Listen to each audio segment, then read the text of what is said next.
Բարի օր 22 հունվար Լուսինը ձկան մեջ դեր ձկան մեջ է Լուսնային 4-րդ օրից արդեն թևակողմ ենք 5-րդ օրը լուսնային շատ կարևոր օրեր է մեզ սպասվում բոլոր մոլորակները ջրհոսում են հիմա Ռուսաստանի վիճակը այդքան լավ չի երկնային աղետներն դեռ շատ է տեսեք երկրներ կան որտեղ պատերազմը դեռ չի վերջանա Ռուսաստանի իրեն ճիշտ չի պահում, նրանք էլ Իրան այդքան ճիշտ չեն պահում, բայց Հայաստանում խաղաղ վիճակի ամենակարևոր եւ տենց խաղաղել կշարունակի։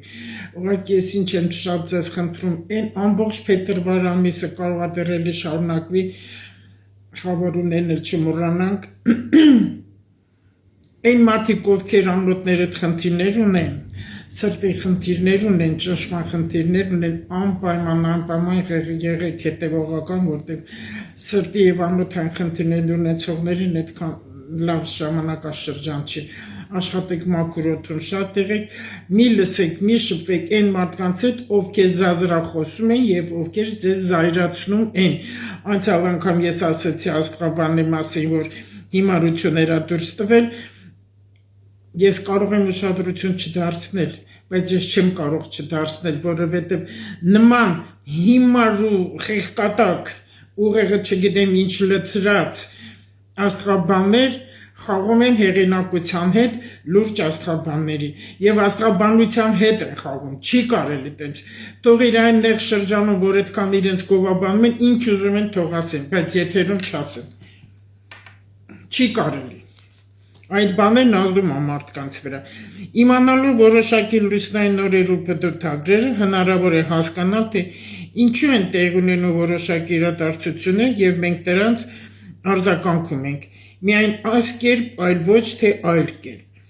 Լուսինը պատասխանում է մեր ինքնագնահատականին,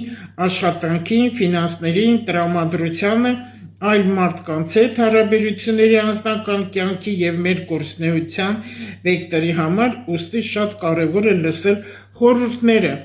ինչը Իրանից ներկայացնում ամեն լուսնային օր Իրանից ինչ է ներկայացնում եղեք